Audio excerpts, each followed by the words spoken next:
Bonjour, bonjour à tous, c'est votre sœur Donna, bienvenue sur AESF TV. Et c'est confiné aujourd'hui que je vais vous transmettre le message que j'ai vraiment à cœur de vous partager. Le message du jour s'intitule « Jeu de société ». Aujourd'hui, on est tous concernés par un même sujet. Quel que soit l'âge, quelle que soit la classe sociale, quel que soit ton lieu d'habitation, ton métier, ta vie, ton parcours. Aujourd'hui, toi et moi, on vit la même situation. Que tu sois milliardaire, que tu sois politicien, que tu sois la reine d'Angleterre, que tu sois, que sais-je encore. Tout homme aujourd'hui se rend compte qu'il n'est qu'un souffle. En ce temps de confinement, je pense que certains sont en pleine réflexion et se posent des questions. J'ai regardé la définition de confiné, ça veut dire forcer à rester dans un espace limité. Pour lutter contre la propagation de ce virus Covid-19, effectivement, on doit se soumettre à des règles sanitaires, respecter les précautions sanitaires qu'on nous a communiquées. Et dans tout ça, je me dis, mais mince, mais qui l'eût cru? Qui l'eût cru? Je pense que tout le monde se réveille le matin ou à un moment dans la journée, on fait nos activités, on se dit, mais mince, c'est réel ce qui se passe. Qui aurait pu croire qu'à un moment donné, tout se stopperait? C'est-à-dire que là, on se dit, c'est possible que tout s'arrête. C'est possible. C'est possible que tout s'arrête. Et c'est là qu'on se dit que tout est vanité. Tout est vanité. Quand je parlais avec un frère, et là tu dis à quoi bon faire ceci, cela, etc.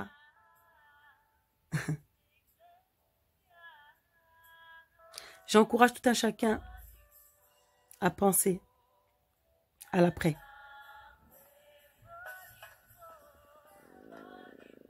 Quand on va ressortir de ce confinement, on ne peut pas rester les mêmes. On ne peut pas rester les mêmes.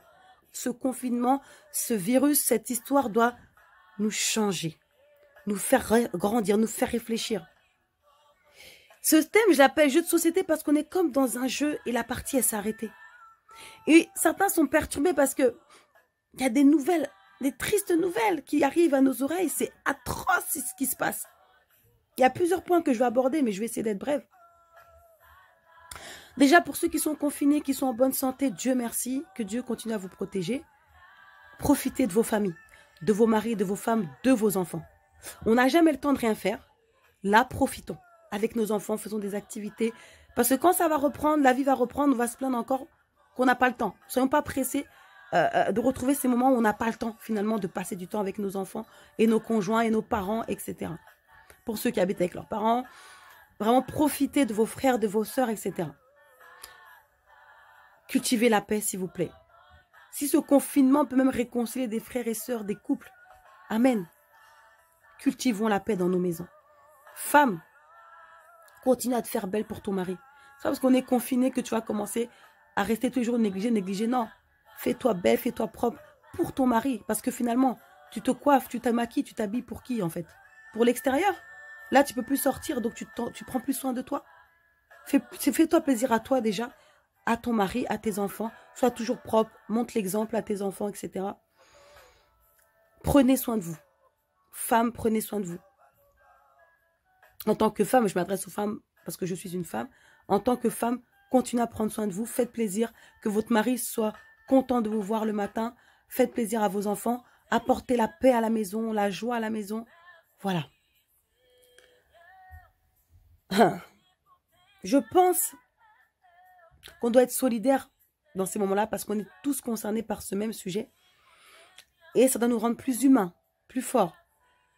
Moi, je pense aux sans-abri qui ne peuvent pas se réfugier. Je pense aux métiers essentiels comme les hôtesses de caisse, les hôtes de caisse.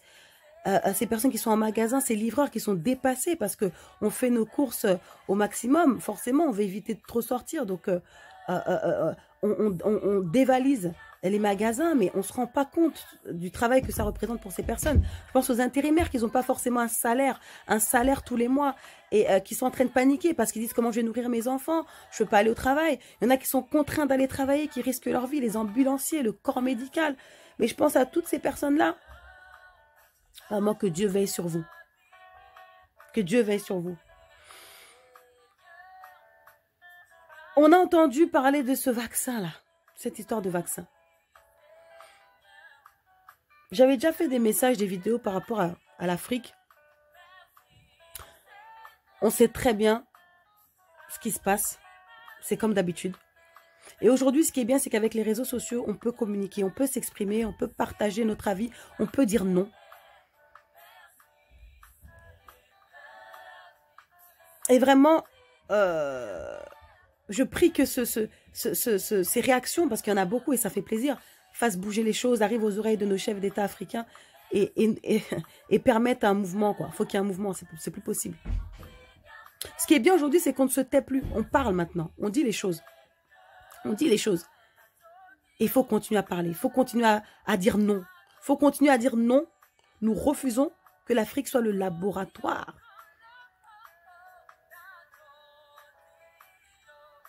Le laboratoire du monde.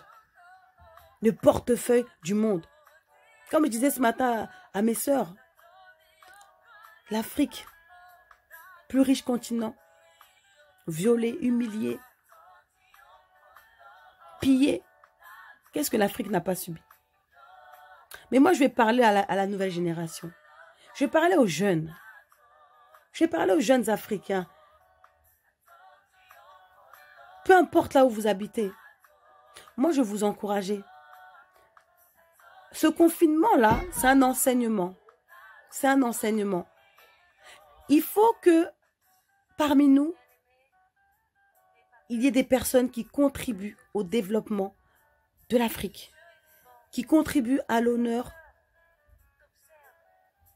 à honorer cette race noire. Parce que nos ancêtres ont beaucoup pleuré. Aujourd'hui, j'entends le cri de ces ancêtres-là. Le sang a coulé. Et il coule encore jusqu'aujourd'hui. Comme on disait avec une amie, l'esclavage, c'est pas fini. Certains s'enrichissent au profit de ces pays-là, soi-disant sous-développés. Ces pays qu'on empêche, à qui on empêche le développement.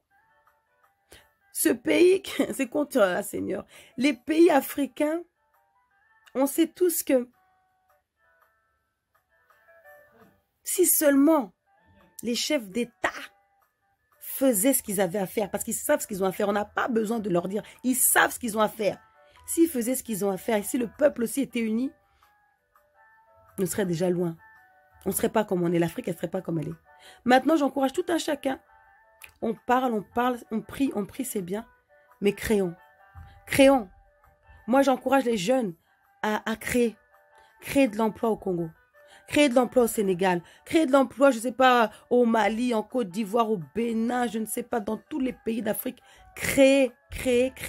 Faites des associations. Avec ma soeur Lisette et ma soeur Tricia, et mon bébé qui arrive, on a créé une association. Depuis peu. Ça fait pas longtemps, on vient de commencer. Il y a des fruits déjà, ça commence. Ça commence. Et vraiment, je mettrai le lien du site internet sur la vidéo pour que vous puissiez aller voir. C'est un début, c'est rien. Pour l'instant, c'est rien.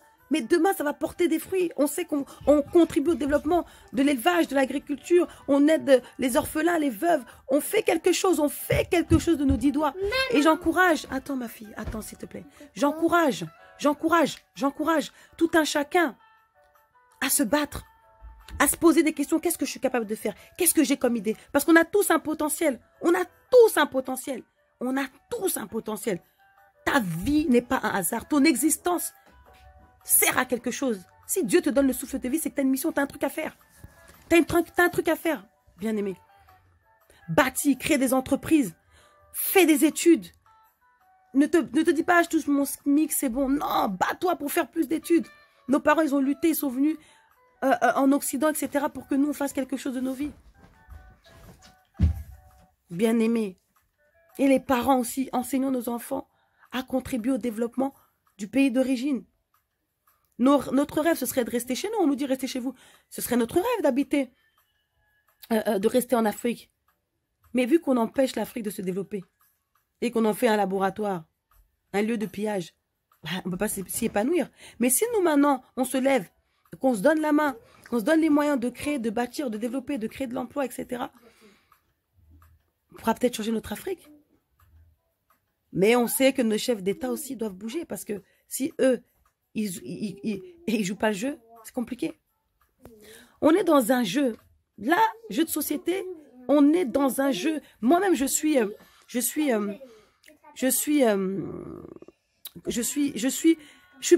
comment dire, touchée par cette situation. Je suis touchée par cette situation parce que je me dis que vraiment, on est dans un jeu de société. Là, on est perturbé parce que la partie, elle s'est arrêtée. On va plus au travail. Il y en a qui peuvent être en télétravail, donc ils travaillent. C'est super dur. Ma fille, ferme la porte, s'il te plaît. Excusez-moi. On est là, il y en a qui peuvent faire du télétravail. Ils travaillent chez eux, mais dans des conditions compliquées avec les enfants et tout. Il y en a qui peuvent pas aller au travail. Il y en a qui sont contraints d'y aller. Mais bien aimé, profitons de ce temps de confinement pour réfléchir à qu'est-ce qu'on peut construire, qu'est-ce qu'on peut faire pour développer notre Afrique, pour sauver notre Afrique. Je parle aux Africains. On ne peut pas ressortir de ce confinement comme on y est entré. On ne peut pas seulement prier. Il faut qu'on agisse. Il faut qu'on pose des actes. Il faut qu'on bâtisse. Vraiment, je vais clôturer parce que la famille s'agite. On est confinés, hein, voilà, les aléas du direct. Vraiment, moi, je voulais juste encourager tout croyant à prendre ses responsabilités. Je bénis le Seigneur de nous avoir donné un comité au sein de l'Église qui nous permet de réaliser des conférences téléphoniques. J'encourage tout un chacun à organiser des conférences. Ok, il n'y a plus d'église, mais l'union fait la force. On sait que là où 2 ou 3 sont réunis, en son nom, il est là, il entend, il opère. Si 2 s'accordent sur la terre pour demander une chose quelconque, elle leur sera accordée. Donc nous, on fait des conférences téléphoniques, on prie ensemble, on fait des groupes de prière et tout. Et vraiment, ça fait beaucoup de bien, ça fortifie. Moi, j'encourage tout un chacun à garder un esprit positif. En tant qu'homme de foi, femme de foi, on a la responsabilité d'avoir la foi. Parce que d'avoir la foi, dire que je suis un enfant de Dieu, c'est une responsabilité. Et on doit être diffuseur de paix et de sérénité dans ces moments-là de trouble. Dans sa parole, on nous dit que ne vous troublez point. Il est écrit dans la parole, ne vous troublez point. Et c'est dans ces moments-là qu'on doit manifester notre foi. Donc j'encourage tout un chacun à diffuser la paix, l'amour, même si c'est dur, même si c'est compliqué. C'est notre mission à nous, les croyants. Je vais vous encourager à lire dans Genèse 19, 29, ce verset où il est écrit que quand Dieu voulait détruire Sodome et Gomorrhe, il a pensé à la prière d'Abraham. Abraham qui savait que son neveu était là-bas à Sodome et Gomorrhe, il a même négocié, il a dit, si sur 100 personnes, il y en a un qui est juste, est-ce que tu vas le sauver ou tu vas détruire tout le monde? Dieu avait compris que Abraham parlait de son neveu qui était là-bas. Et Dieu s'est rappelé d'Abraham. Et il a sauvé, il a protégé Lot. Nous aussi intercédons, c'est-à-dire prions comme des avocats, intercédons, prions pour la cause de toutes ces personnes malades, de ce monde, de ces politiciens corrompus. Prions, prions, prions, prions, prions, prions, prions pour tout ce qui se passe. Soumettons ça au roi des rois. Parce que là, l'homme récolte le fruit de sa semence. L'homme ne veut pas de Dieu dans sa vie. L'homme ne veut pas de Dieu dans la société. L'homme refuse de se soumettre aux principes divins. Les principes qu'on nous transmet dans la parole de Dieu. C'est l'amour, la paix, la joie, l'unité. Si l'homme respectait ça, on n'en serait pas là. Mais aujourd'hui, j'encourage tout un chacun dans son périmètre à diffuser l'amour, la paix, la joie de Dieu. Préserve ton foyer. Ne développe pas le stress dans ta maison. Il y en a déjà assez dans les médias, etc. Quand on allume la télé, quand on va sur Internet, il n'y a que ça. On sait ce qui se passe, c'est bon. Mais cultivons déjà la paix dans nos foyers.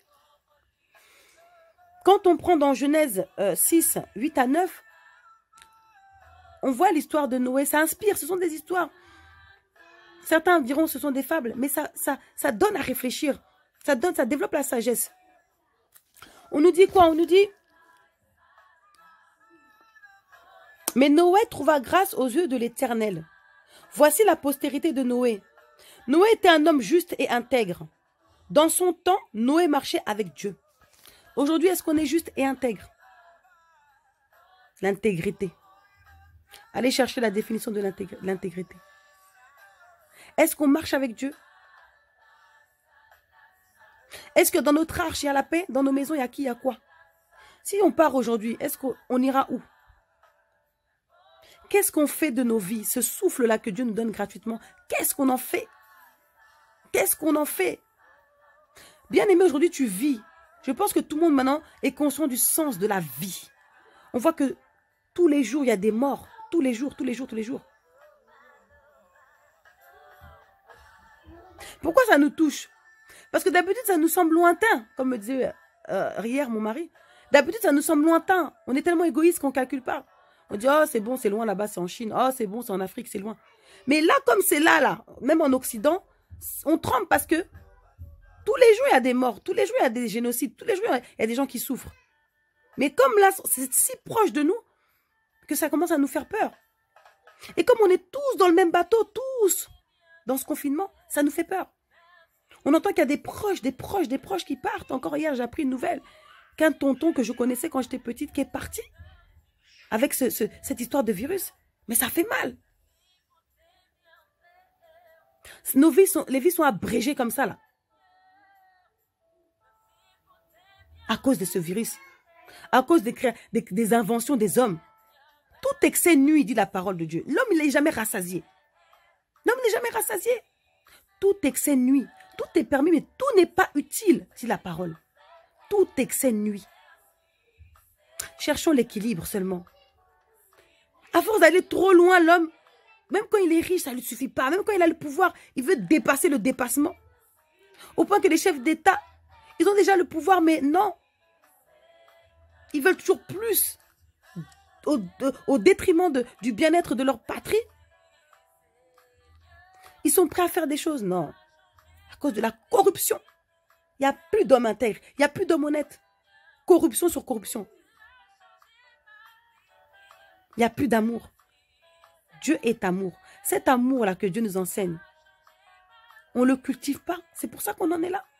Même à des petits niveaux, des fois là, je vous parle des politiciens, même en famille, même au travail. L'amour, il n'y a plus. Concurrence, haine, jalousie, corruption. Voilà pourquoi on en est là. L'homme récolte le fruit de sa semence. Mais il y a des innocents qui payent dans tout ça. C'est ça qui fait mal. Je partage justement 2 petits psaumes pour finir. Vraiment, j'encourage tout un chacun à demeurer dans la parole parce que la parole, elle restaure, elle fortifie. À prier, parce que la prière, vous savez, hein, on a fait des émissions sur la prière. N'hésitez pas à suivre, à regarder sur ma page AESEF TV sur Facebook. Vous verrez tout là-bas. Il y a la page aussi AESF Charity. Vous allez découvrir un petit peu tout ce qu'on peut faire avec le collectif de chantres et de musiciens que je salue, avec l'association. Je salue Lisette et Tricia. Bien-aimé, sois un bâtisseur. Homme, femme, fais quelque chose de ta vie, bâtis. Ne te contente pas seulement de boire, manger, dormir. Ta vie, elle est bien plus précieuse que ça. Elle ne sert pas qu'à ça. Regarde comment les gens partent tous les jours. Tu es intelligent. Même si l'homme t'a dit que tu n'es pas intelligent, Dieu t'a donné l'intelligence de faire quelque chose. Peut-être tu es manuel. Tu peux créer, inventer, faire des choses.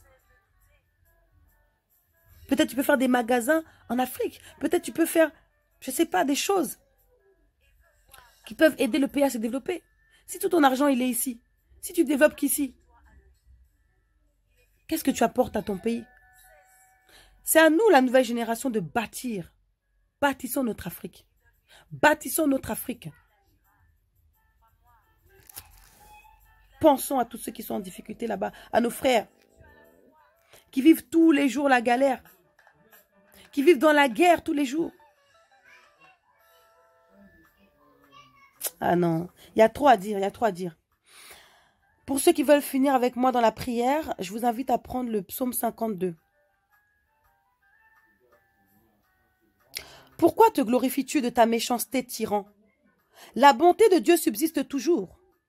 Ta langue n'invente que malice, comme un rasoir affilé. Fourbe que tu es, tu aimes le mal plutôt que le bien, le mensonge plutôt que la droiture. Ton âme, tu aimes toutes les paroles de destruction, langue trompeuse. Aussi Dieu t'abattrait pour toujours. Il te saisira et t'enlèvera de ta tente. Il te déracinera de la terre des vivants. Les justes le verront et auront de la crainte. Ils feront de lui le sujet de leur moquerie. Voilà l'homme qui ne prenait point Dieu pour protecteur, mais qui se confiait en ses grandes richesses et qui triomphait dans sa malice. Et moi, je suis dans la maison de Dieu comme un olivier verdoyant. Je me confie dans la bonté de Dieu, éternellement et à jamais. Je te louerai toujours parce que tu as agi, et je veux espérer en ton nom, parce qu'il est favorable en présence de tes fidèles.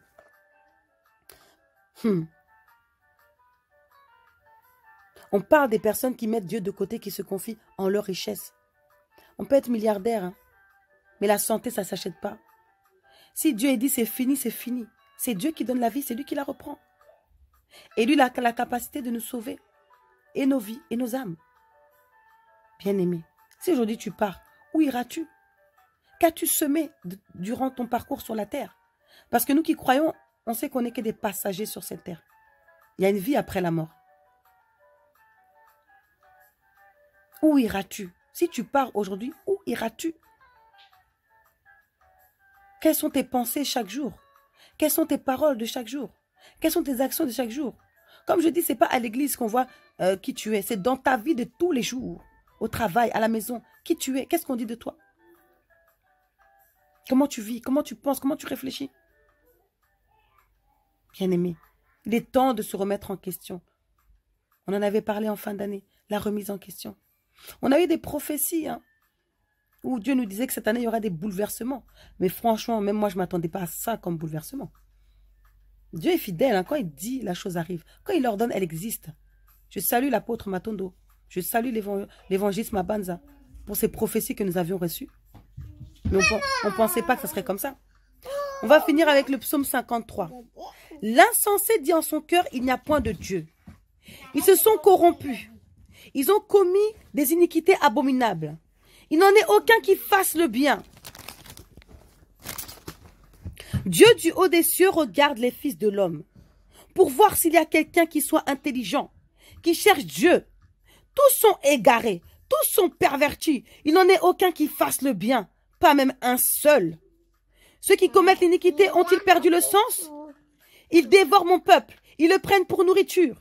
Ils n'invoquent point Dieu, alors ils trembleront d'épouvante, sans qu'il y ait sujet d'épouvante.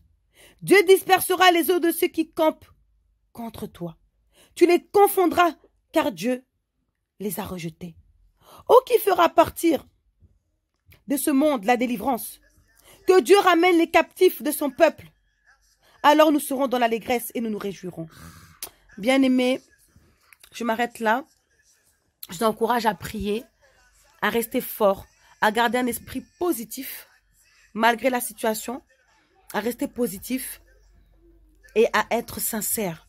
Nous qui servons Dieu, adorons-le en esprit et en vérité.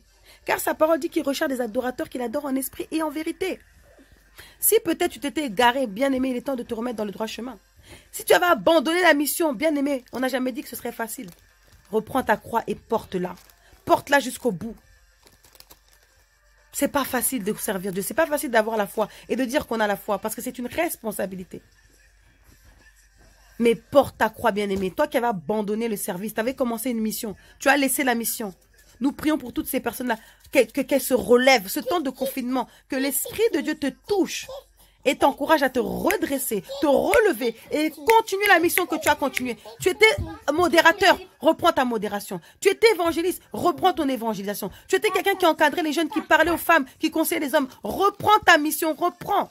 Car ta vie est précieuse. Ta vie doit servir à quelque chose. Tes mots peuvent réveiller. Tes mots peuvent conscientiser. Tes mots peuvent changer la vie de quelqu'un. Dans la parole, il y a la vie. Dans la parole, il y a la vie. Oh, bien-aimé, réveille-toi. J'encourage quelqu'un à prendre conscience de l'importance de sa vie. J'encourage quelqu'un à exploiter le don que Dieu lui a donné, le talent que Dieu lui a donné. On est tous uniques, on a tous quelque chose de particulier. Et on doit faire ce qu'on a à faire. Laissons une trace sur cette terre positive. Pendant ce temps de confinement, que Dieu vous bénisse tous, que Dieu protège le corps médical. Parce que s'il n'y a plus de soignants, qui va soigner qui? Que Dieu veille sur le corps, les ambulanciers, les aides-soignants, les infirmiers, les docteurs, les médecins. Que l'Esprit de Dieu vraiment vous guide. Que la protection, le bouclier puissant de l'Éternel soit sur vous. Toutes ces familles qui sont éplorées, éprouvées, force à vous. Je compatis avec vous. Toutes ces personnes qui ont perdu quelqu'un, je compatis avec vous, je suis avec vous de tout cœur. Ceux qui courent à l'hôpital, qui vont aux urgences, qui paniquent, que la paix de Dieu soit avec vous. Que la paix de Dieu remplisse vos cœurs. Que la paix de Dieu remplisse vos cœurs. Que la paix de Dieu remplisse vos cœurs afin qu'il inonde vos maisons et vos foyers. Malgré tout, développons, entretenons la sérénité dans nos maisons. Que ces jours-là de confinement se passent dans la paix. Oh, merci. Vraiment que Dieu vous bénisse, que Dieu vous protège. Et profitons, regardez les enfants, ils sont innocents, ils savent même pas ce qui se passe. Mais ils sont là, ils nous font du bien. Ils nous font du bien. Ils nous redonnent le sourire. Et c'est ça la vie. Donc profitons de nos familles. Et vraiment, voilà, de tout cœur, j'encourage ceux qui croient, ceux qui disent qu'ils croient en Dieu. Parce que tout le monde ne croit pas en Dieu. Je prie que vous ayez la révélation de l'existence de Dieu. Vous puissiez prendre conscience que tout ce qui se passe là, c'est pour nous faire réfléchir, nous les hommes. Et que quand les hommes respecteront les principes de la parole de Dieu, ce monde changera. Là, on nous fait comprendre que quelque part, si on respectait les principes divins, on n'en serait pas là. Ceux qui croient en Dieu, ne paniquez pas, mais redressez-vous, soyez debout, téléphonez-vous, priez ensemble, faites des conftels, priez ensemble. Maintenant, vous pouvez faire des conférences facilement. Il y a Internet, il y a tout. Faites des conférences, priez ensemble, priez en famille. Maman, tu as des enfants qui habitent en Angleterre, aux États-Unis. Appelle tes enfants, fais des conférences, prie avec tes enfants. Maman, appelle ton mari, dis chérie, on prie ensemble ce soir. Prends tes enfants, prie avec tes enfants. Protège ta maison, va devant la porte de chez toi. Invoque la parole de Dieu, proclame la parole de Dieu. Invoque ton Dieu, pardon. Proclame la parole de Dieu. Prie dans ta maison, prie avec tes enfants, prie avec ton mari. Prie, prie, prie. La prière est efficace. C'est pas en vain que nous prions. Après, c'est la volonté de Dieu qui s'accomplit.